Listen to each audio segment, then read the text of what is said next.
جدید معیشت کے مظاہر جیسے اسٹاک ایکسچینج، علامتی کرنسی اور مرکزی بینک جیسے اسٹیٹ بینک آف پاکستان کے تعاملات پر کیا ہے وہ قابل داد ہے۔ مسلم ممالک میں ربا کا مسئلہ جدید طرز کی اقتصادی سرگرمیوں کی ابتدا ہی سے ایک درد سر رہا ہے۔ ایک انتہا پر یہ رائے ہے کہ اصل زر پر رونما ہونے والا ہر قسم کا منافع سود کے زمرے میں آتا ہے، چنانچہ قرآن کی واضح ہدایت کے مطابق حرام مطلق ہے۔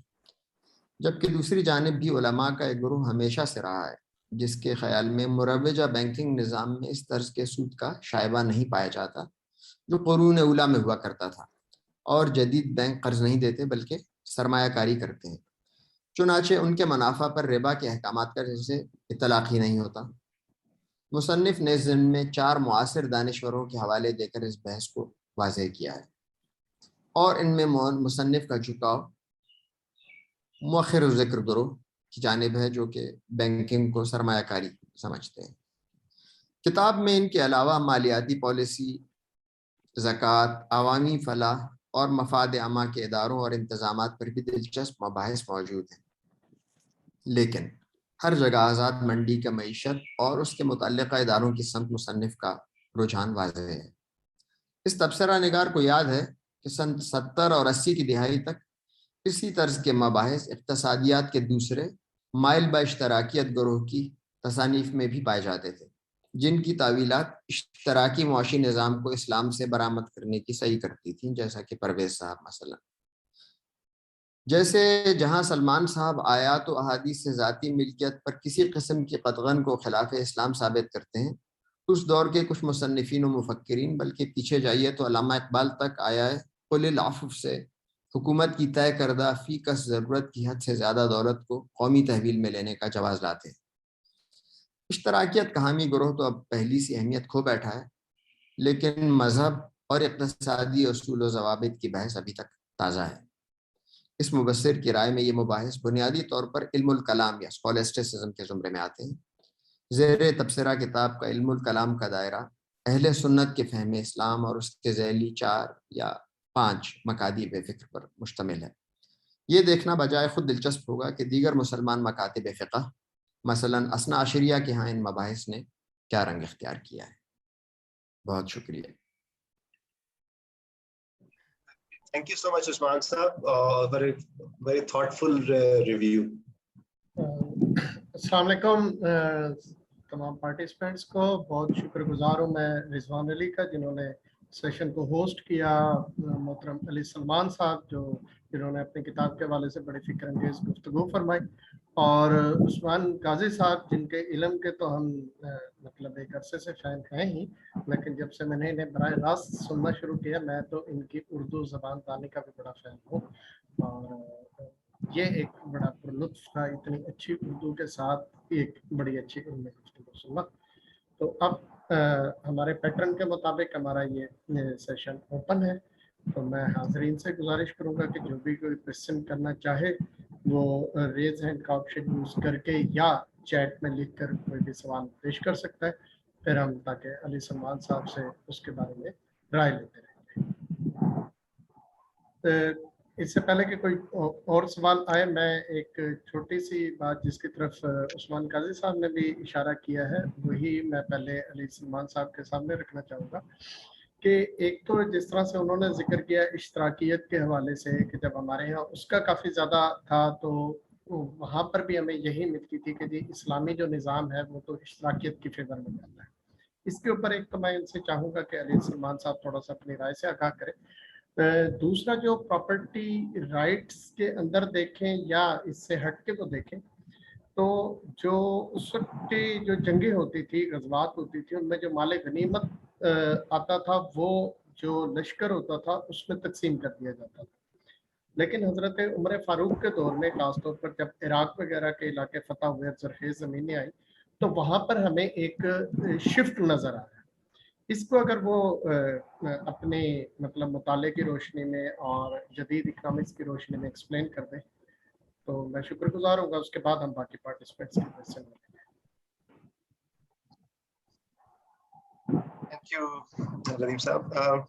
I think وہ جو پہلا آپ کا جو پوائنٹ ہے کہ اشتراکیت کے حوالے سے جو نقطہ نظر رہا مختلف اہل علم کا، اور اس میں بھی یہی پریمس استعمال کیا. میں اسے ڈس ایگری تو نہیں کرتا، لیکن میں ایک طرف آپ کو ضرور میں اشارہ کروں گا کہ جیسے مولانا مودودی کا اپنا جو کام تھا، جب لینڈ ریفارمز کی بہت ڈبیٹ شروع ہوئی پاکستان کے شروع میں، پاکستان بننے کے بعد،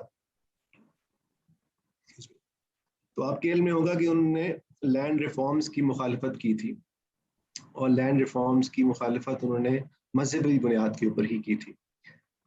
سو اس لحاظ سے ہمیں یہ چیزیں ہمیں اس وقت بھی اسلامک ٹریڈیشن کے اندر نظر آتی ہیں، اور بعد میں جب اسلامک فائنانس کا عمل شروع ہوا اور ڈسکشن شروع ہوئی، تو اس میں میرا خیال ہے کافی حد تک یہ مارکیٹ کی انڈرسٹینڈنگ ڈیولپ ہونا شروع ہو گئی کہ مارکیٹ کیسے فنکشن کرتی ہے، تبھی وہ ایک آلٹرنیٹیو انسٹیٹیوشن آیا. لیکن بہت سے ایسے ایشوز ہیں جن کو اس وقت ایڈریس نہیں کیا گیا، جس کی طرف میں نے اشارہ کیا ہے، جن پہ ہمیں بات کرنے کی ضرورت ہے.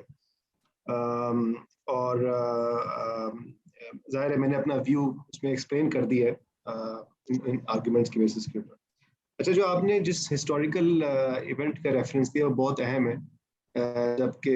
جب فتوحات کے بعد اور اس کے درمیان یہ جو زمینوں کی ڈسٹریبیوشن کا مسئلہ درپیش ہوا، تو یہی چوائسیز تھیں کہ کیا وہ زمینیں ڈسٹریبیوٹ کی جائیں، کیا وہ زمینیں ان مفتوحین جن کی اوریجنل زمین تھیں ان کو دی جائیں، یا اس کو ساتھ کیا پالیسی جو ہے وہ رکھی جائے. تو اس کے اوپر جو ہمیں جو حضرت عمر کی پالیسی نظر آتی ہے وہ یہی ہے کہ زمینیں انہوں نے کافی حد تک اوریجنل لینڈ اونرز کے پاس چھوڑی، مگر اس کے اوپر ایک ٹیکس کا نفاذ کیا. اور کیونکہ ان کا یہ کہنا تھا کہ یہ ہم چونکہ آکوپائی کر رہے ہیں تو ہمیں ضرورت نہیں ہے کہ ہم ہر ایک چیز کو لے لیں، اور شاید ان کے نزدیک یہ فوج کے لیے بھی کوئی اتنی زیادہ اچھی بات نہ ہو کہ اگر وہ بہت زیادہ لینڈ آکوپائی کرے تو فوج اپنے اوریجنل فوکس سے بھی ہٹ جائے گی. لیکن مسلم کمیونٹی کے لیے یا ایوالونگ اسٹیٹ کے لیے جو ریسورسز تھے انہوں نے اس کا ایک فسکل سولوشن یہ ایوالو کیا. سو یہ ہمیں ایک اس کا سولوشن نظر آتا ہے جس میں ہمیں پراپرٹی رائٹس کی کنٹینیویشن نظر آتی ہے، مگر ساتھ ہی ساتھ ایک ٹیکسیشن کے ذریعے اس کا ایک پالیسی اس کی یا ٹیکسیشن کے طور پر اس کی ہمیں ریونیو جنریشن اسپیکٹ نظر آتا ہے. جی ذیشان ہاشم صاحب، اگر آپ سن رہے ہیں تو آپ کا کوئی کوشچن ہو یا اس کے اوپر کمنٹ ہو تو پلیز. میرا کوشچن یہ تھا کہ رسول اللہ صلی اللہ علیہ وسلم کے دور میں جو اسلام میں ایک جو فریم ورک تھا وہ ماڈرن جو اکنامک پرنسپلز ہیں ان سے کتنا کمپیٹیبل تھا، آپ نے اسٹڈی کیا. اور میرے خیال میں بنسبت یہ کہ ڈائریکٹ مطلب جو احادیث سے مستفید ہونے کے بجائے، جیسا کہ آپ نے کہا کہ ان ریئل پریکٹسز کو دیکھا جائے، وہ بھی حدیث کی سورس سے آئیں گی، تو چیزوں کو نا تھوڑا زیادہ کلیئر کرتے ہیں بنسبت یہ کہ ہم انٹرپریٹیشن ٹو انٹرپریٹیشن کہ فلاں نے کیا انٹرپریٹ کیا، فلاں نے کیا انٹرپریٹ کیا. تو یہ فریم ورک جو ہے مجھے آپ کو بہت پسند آیا کہ آپ نے نا ریئل پریکٹسز کو جو ہے نا ایکسپلور کرنے کی اور پھر سمجھنے کی کوشش کی ہے کہ بھائی نا پریکٹسز کا کیسے نظام تھا اور یہ چیزیں کیسے تھیں. میرا کوشچن یہ ہے کہ جو رسول صلی اللہ علیہ وسلم کے بعد کا جو دور آیا خلفاء کا، جس میں اسٹیٹ زیادہ ڈیولپ بھی ہوئی اور میچور فارم کی طرف جانا شروع ہوئی، تو آپ سمجھتے ہیں کہ اس میں بھی یہ جو پرائز کنٹرول کا میکنزم اور یہ جو باقی پراپرٹی رائٹس کا اور ان چیزوں کا، یہ بھی اسی طرح سے ہی مارکیٹ اورینٹڈ ایوالو ہوا، یا وقت کے ساتھ ساتھ اسٹیٹ جو ہے وہ پراپرٹی پر اتھارٹیرینزم کی شکل اختیار کرتی گئی؟ بہت انٹرسٹنگ کویسچن ہے ذیشان. اس کے اندر ہمیں مختلف ٹرینڈز ملتے ہیں. ایک کا میں نے ذکر کیا ٹرینڈ کا، وہ پراپرٹی رائٹس کے اوپر ہے. اس میں ہمیں کافی کلیئرلی ہسٹوریکل ایویڈنس ملتا ہے کہ پرائیویٹ پراپرٹی رائٹس بڑی حد تک اوور سینچریز وہ انٹیکٹ رہے، اور اس کے اندر میں اسٹیٹ کی انٹرونشن بہت لمیٹڈ رہی. اور وہ جو انسٹیٹیوشن آف وقف ہے، آپ اسے اندازہ کریں کہ آٹومن امپائر میں پیک ٹائم پہ تقریباً 75% جو لینڈ تھی ان دی کیلیفیٹ یا ان دی آٹومن امپائر، وہ انڈر سم سارٹ آف وقف تھی. تو اس سے ظاہر ہی ہوتا ہے کہ دو باتیں, ایک تو ہے کہ اسٹیٹ اس پرائیویٹ پراپرٹی میں نہیں گئی, اور دوسرا یہ کہ وہ انٹیکٹ رہا, اور اس کی یعنی بنیاد ایک ریلیجیس انڈرسٹینڈنگ تھی. اگرچہ اس کا منفی پہلو بھی ہے کہ ظاہر ہے کہ وہ اس سے جو بعض پراپرٹیز کو اگر ہم ایک سوشلی بینیفٹ کے طور پر استعمال کرنا چاہیں, سوشل بینیفٹ کے طور پر, تو آپ اس کو نہیں کر سکتے تھے. یہ تیمور قرآن نے آرگومنٹ لیا, لیکن فنڈامنٹلی وہ انسٹیٹیوشن قائم رہا انٹل کولونائزیشن. سو کولونائزیشن کے وقت پھر یہ برٹش یا مختلف گورنمنٹس نے اس کو ٹیک اوور کیا, اور جب انہوں نے اس کو واپس کیا انڈیپینڈنس کے بعد, جب یہ پراپرٹیز واپس ہوئیں, تو وہ ان فیملیز کو واپس نہیں ہوئی جن کی وہ پراپرٹیز تھی, بلکہ وہ حکومت کے پاس گئیں. سو دنیا کے سارے جو مسلم کنٹریز ہیں وہاں پر اوقاف کی منسٹریز بنی, جہاں پر ابھی بھی وہ پراپرٹیز چلی گئیں, اور ہمارے ساتھ بھی وہی پاکستان میں بھی ہمیں وہ نظر آتی ہے.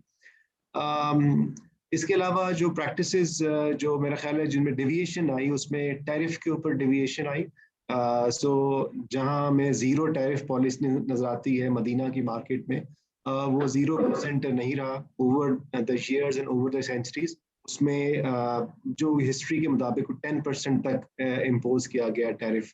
اور ایک اور یہ رول یہ بنایا گیا کہ ہم وہی ٹیرف یعنی ریسیپروکل, جو آج بھی ٹریڈ پالیسی کا ایک امپورٹنٹ جزو ہے, کہ ریسیپروکل بیسس کے اوپر ہم کہیں گے ہم وہی ٹیرف امپوز کریں گے جو کہ کسی اور ملک کے اندر امپوز ہمارے ٹریڈرز کے اوپر کیا جائے گا. سو ریسیپروسٹی بھی اس کے اندر آ گئی اس ٹریڈ پالیسی کے اندر. مگر اس کے اندر بھی یہ تھوڑی سی ڈسٹنکشن رکھی گئی کہ جو مسلمان ٹریڈرز جا رہے تھے اور جو واپس لے کے آ رہے تھے ان کے اوپر یہ ٹیکس لاگو نہیں ہوتے تھے, مگر اگر دوسری نیشن سے لوگ آتے تھے ان کے اوپر وہی ٹیکس لگتا تھا جو اگر مسلمان ٹریڈرز وہاں جائیں تو ان کے اوپر لگے گا. پرائس کنٹرول کا جہاں آپ نے بات کی, اس کے اوپر ایک کافی ہمیں پالیسیز بھی نظر آتی ہیں, اور ایک ہسٹوریکل ٹینشن بھی موجود ہے, میں نے اس کا ذکر کیا ہے. اس سے ظاہر یہ ہوتا ہے کہ کوئی شاید کوئی ایک پالیسی نہیں رہی ہوگی, لیکن یہ اورینٹیشن ضرور رہی ہے کہ prices are free from intervention of state. یہ انڈرسٹینڈنگ موجود رہی ہے, اور جس کی وجہ سے بھی ایک ٹریڈ جو فلرش ہوا, اور جو جنرلی میرا خیال جو میری انڈرسٹینڈنگ ہے کہ اس میں سویلائزیشن کی ظاہر ہے اگر آپ فلرش کر رہے ہیں تو اس کی ایک اکنامک فاؤنڈیشنز کے اندر کہ وہ ساتھ فلرش کرے گی, تو اس کی فنڈامنٹل وہاں انسٹیٹیوشنز موجود تھے. جہاں تک ٹیکس ریونیو کا تعلق ہے, اس کے اندر اگین اس کے اندر چیزیں ایوالو ہوئیں. جب تک یہ فتوحات کا دور رہا, اس میں جو ریونیو آ رہا تھا یہ وار سے جو آ رہا تھا, اس کا بھی کافی حصہ چلا گیا. تو پروبیبلی ان کی جو ریلائنس تھی, ایکسکلوسیو ریلائنس تھی زکوٰۃ کے اوپر, وہ پروبیبلی کم ہو گئی ہوگی, لیکن بہرحال وہ ایک انٹیکٹ رہا ایز اے انسٹیٹیوشن. مگر وہ اس کے بعد پھر یہ اسٹیج بھی آیا کہ جب وہ اسٹیٹ جسے ہم آج کل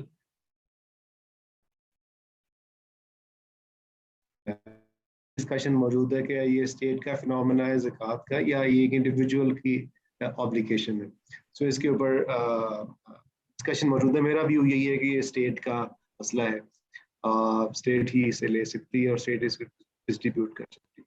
سو جو آپ کا سوال ہے کہ یہ اوور دی سینچریز یہ کیسے ایوالو ہوئی ہیں, یہ آپ کو میں کوشش کی ہے کہ اپنے نالج کے مطابق آپ سے شیئر کروں. جی ہاں, اور دوسرا یہ جو مطلب مال غنیمت ہے, تو ایک طرح سے یہ پراپرٹی رائٹ کے اگینسٹ ہے نا.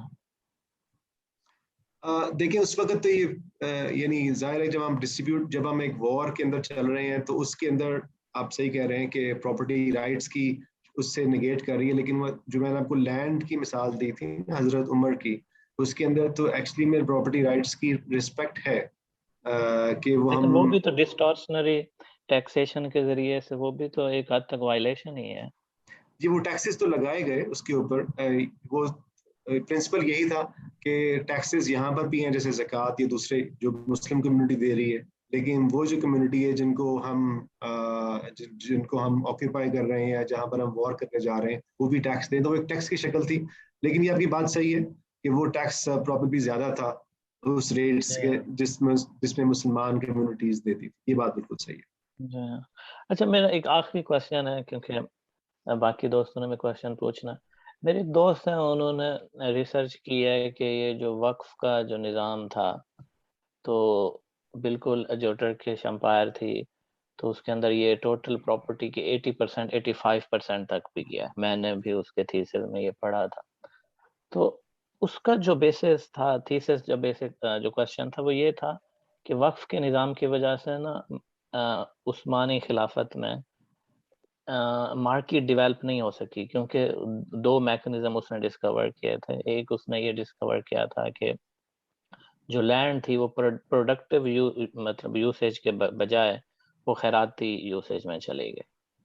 اور دوسرا کہ وہ بھی ایک طرح سے نا ایکومولیشن آف ویلتھ کی ایک شکل تھی چاہے وہ وقف کے پاس تھی. تو اس سے یہ ہوا کہ جب وہ لینڈ ساری کی ساری خیراتی مقاصد میں یوز ہو رہی ہے اور اسپیشلی یہ تھا کہ تیسری بات اس نے کہا کہ اس میں بھی ایلیٹس کیپچر موجود تھا کہ اگر آپ یہ دیکھیں کہ وقف کی جو پراپرٹی ہے وہ کن کے پاس ہے تو وہ ہمیں زیادہ تر ایلیٹس کے پاس ملتی تھی اور وہ بھی ان کے نسل در نسل وہ چلتی تھی. تو اس سے یہ ہوا کہ ایک طرح سے اسٹیٹ کے اگینسٹ نا وہ ایک پاورفل پوزیشن میں تھے. تو یہ تیسری چیز تو مطلب اس حق میں جاتی ہے کہ نا آپ مارکیٹ پلیئرز کو پاور دیتے ہیں. لیکن جو پہلے دو فیکٹرز ہیں وہ تو یہ بتاتے ہیں کہ ایک طرح سے یہ دونوں ایکٹیویٹیز مارکیٹ کی فیور میں نہیں تھی. اس کے اوپر کافی ڈسکشن ہے. یہ میں نے اس کا ذکر بھی کیا تھا کہ تیمور قرآن کا بالکل یہی ویو ہے کہ وہ جو وقف کا انسٹیٹیوشن ہے اس نے اکنامک ڈیولپمنٹ کے اندر ایک نیگیٹو رول پلے کیا. تھوڑی ہسٹری آئی تھنک یہ ہسٹوریکل انٹرپریٹیشن کا بھی ایشو ہے. اس کے اوپر کوئی ایک رائے موجود نہیں ہے. لیکن جو میری انڈرسٹینڈنگ ہے اس میں صرف یہ چیریٹیبل رول نہیں تھا وقت کا بلکہ اس کے اندر ایک ڈیولپمنٹل رول بھی تھا. اور چیریٹی سے مراد صرف لوگوں کو دینا نہیں بلکہ اس میں ایجوکیشن اس میں جیسے پبلک ویلفیئر جیسے فائنانسنگ نیڈز ہیں لوگوں کی وہ پوری ہو رہی ہیں. تو یہ چیریٹی سے بڑھ کے تھا. لیکن بہرحال اس کے اندر آپ صحیح کہہ رہے ہیں کہ یہ ایلیمنٹ تو موجود ہے کہ وہ جو پراپرٹی ہے وہ وہاں پر سیکیور رہے گی. مگر لارج اسکیم آف تھنگس دیکھیں تو پھر وہ پرائیویٹ پراپرٹی کے پروٹیکشن کا تصور یہی ہے کہ اگر وہ پراپرٹی لیگلی ایکوائر کی گئی ہے اور اس کے اندر کوئی ہم نے کسی اور کے رائٹس کو سلب نہیں کیا ہے تو وہ پھر پراپرٹی آپ کی ہی رہے گی. ہاں اس کے اندر ایک اور میں نے بحث ابھی ذکر اس کا نہیں ہوا لیکن میں اس کو کر دیتا ہوں. جو میں نے کتاب میں اس کا ذکر کیا ہے کہ جب یہ لینڈ ڈسٹریبیوٹ بھی ہو رہی تھی اس وقت بھی یہ ایک ڈسکشن آئی تھی کہ اگر یہ لینڈ کلٹیویٹ ہو اگر یہ پروڈکٹیو یوز میں رہے تو آپ کے پاس اونرشپ رہے گی اور اگر آپ اس کو پروڈکٹیولی یوز نہیں کرتے تو یہ جو اس کی الاٹمنٹ ہے یا اس کی جو بھی آپ کا پرمیشن ہے وہ کینسل ہو جائے گی. سو یہ ہمیں ڈائنامزم ضرور ملتا ہے. یہ میں نہیں کہتا کہ یہ ہم نے اس کو بڑا ریلیجیسلی فالو کیا بعد میں آنے والی جنریشنز نے لیکن اس کا کانسیپٹ موجود ہے.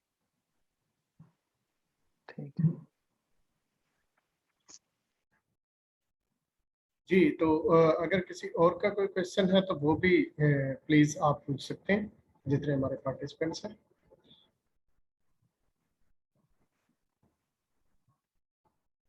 مین وائل میں ایک بات تھوڑی سی اپنی طرف سے ایڈ کروں کہ حضرت عمر فاروق کے دور میں بھی کافی شدید قحط آیا تھا اور میرا خیال ہے اس دوران بھی آپ نے کسی بھی جو کھانے پینے کی چیزیں ہیں ان کے کوئی پرائس فکس نہیں کی تھی. آپ نے دوسری جگہوں سے جو گورنرز تھے ان کو آپ نے یہ حکم دیا تھا کہ وہ وہاں سے اناج بھیجیں. اسی طرح جو اناج کی چوری کے اوپر سزا تھی وہ آپ نے موقوف کی لیکن پرائس کنٹرول کی طرف میری انڈرسٹینڈنگ یہی ہے کہ شاید اس وقت بھی آپ نہیں گئے تھے. آپ نے میرے نالج میں اضافہ کیا. تھینک یو جی. بلکہ جب یہ چونکہ ذخیرہ اندوزی کی کافی وہ ایک مذمت آئی ہے حدیث میں بھی اور میں نے اس کا ریفرنس بھی دیا ہے تو اس میں یہ بات بڑی دلچسپ ہے. خاص طور پر حضرت عمر کے دور میں یہ چیز اسٹیبلش ہوئی کہ اگر کوئی پکڑا جائے گا یعنی اناج کے ذخیرہ اندوزی کے وقت پکڑا جائے گا تو اس کی سزا کیا ہوگی. کیا اس کو جیل میں ڈالا جائے گا یا اس کو فائن ہوگا.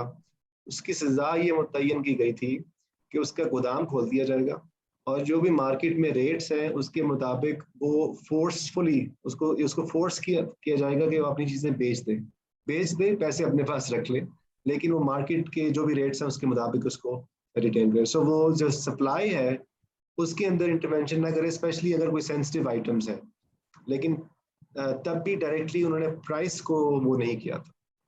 Thank you for this addition. Thank you. یہ ذخیرہ اندوزی والی بات میرے لیے بھی بالکل نہیں تھی. سو میرا خیال ہے اگر کوئی اور کوشچن نہیں ہے تو ہم اس سیشن کو اختتام کریں گے, اور اختتامی کلمات کے لیے میں دعوت دوں گا ذیشان ہاشم صاحب کو کہ آپ پلیز اختتامی کلمات کے ساتھ سیشن کو کریں. Thank you. جی بہت شکریہ ندیم, بہت شکریہ رضوان کہ بہت ہی خوبصورت انداز میں آپ نے اس کو ماڈریٹ کیا, ہوسٹ کیا, اور عثمان بھائی کی بہت شاندار ریویو, اور علی سلمان کا بہت شکریہ کہ انہوں نے ٹائم دیا. اور علی سلمان کے لیے تو یہ فورم ان کے اپنا ہی سمجھیں فورم ہے, کیونکہ ہم شروع سے ہی وہ مطلب سپورٹ کر رہے ہیں ہمیں ہر طرح سے, اور پرائم انسٹیٹیوٹ کا بھی بہت شکریہ کہ ہم ان کے کولیبوریشن میں یہ کام کر رہے ہیں.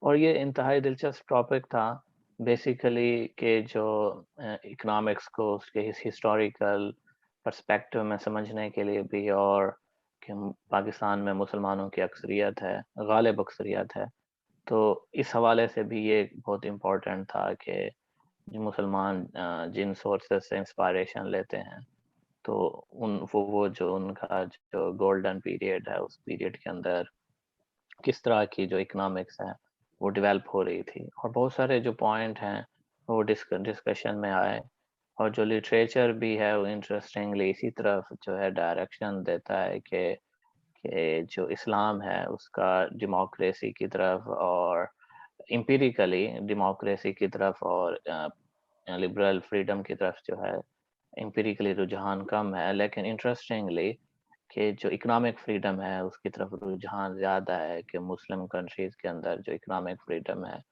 وہ بنسبت زیادہ ہے پولیٹیکل فریڈم کے. تو یہ چیزیں جو ہیں انٹرسٹنگ ہیں کہ ایسا کیوں ہے.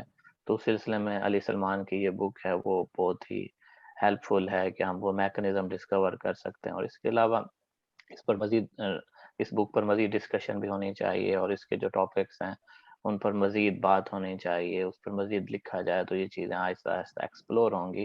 لیکن مجھے یہ بک جو ہے اس طرح سے بھی اس نے مجھے خوش کیا ہے کہ اس کے اندر جو ایک ہسٹوریکل جو انالیسس کا پرسپیکٹو یوز کیا گیا ہے, اور جو جدید اکنامکس ہے اس کے ساتھ اس کو ایک طرح سے کمپیریٹیو انالیسس کی فارم میں بھی رکھا گیا, نہ کہ اس طرح سے کہ آپ ایک اخلاقی تصورات کی بنیاد پر ایک پورا کا پورا نیا فریم ورک ڈیولپ کریں اور اس کو پھر آگے پریزنٹ کریں. تو میں سارے پارٹیسپینٹس کا شکر گزار ہوں کہ انہوں نے وقت نکالا اور اس سیشن میں آئے. اور جو ہے اگلا سیشن جو ہے قاسم یعقوب کی بک ہے, ہمارا جو 10واں سیشن ہوگا مطلب 2 ہفتے کے بعد, تو قاسم یعقوب کی بک ہے طاقت اور سماج. تو اس کے اندر ہم یہ پاور اور سوسائٹی کا ریلیشن شپ بھی دیکھیں گے, اور جو بک ہے وہ مارکسسٹ جو ہے فریم ورک کے تحت یا اس انسپائریشن کے تحت لکھی گئی ہے. تو اس جو سیشن کے اندر ہم نے ایک جو لبرل مارکیٹ کا تصور ہے اس کو سمجھنے کی کوشش کی, اور اسلامک پرنسپلز کو تو اگلے میں ہم مارکسسٹ جو تصور ہے پاور کا اور پاور کے سوسائٹی کے ساتھ تعلق ہے تو وہ ہم سمجھیں گے. تو میں آپ سب کا بہت زیادہ شکر گزار ہوں, اور میں آپ سے ریکویسٹ کروں گا کہ آپ اسی طرح جو اگلا سیشن ہے وہ بھی اٹینڈ کریں. بہت شکریہ. بہت شکریہ ذیشان اس اختتامی کلمات کا. آئی تھنک ابھی سیشن کا اختتام کرتے ہیں. بہت شکریہ علی سلمان صاحب اور ندیم سرور صاحب, عثمان قاضی صاحب, ذیشان ہاشم صاحب اور دوسرے تمام پارٹیسپینٹ کا جنہوں نے آج کے سیشن کو میں شریک ہوئے اور اپنے سوالات کے ساتھ انہوں نے پارٹیسپیٹ بھی کیا.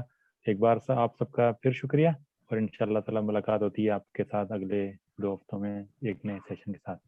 بہت شکریہ. Take care. Thank you every one. خدا حافظ. خدا حافظ عثمان بھائی.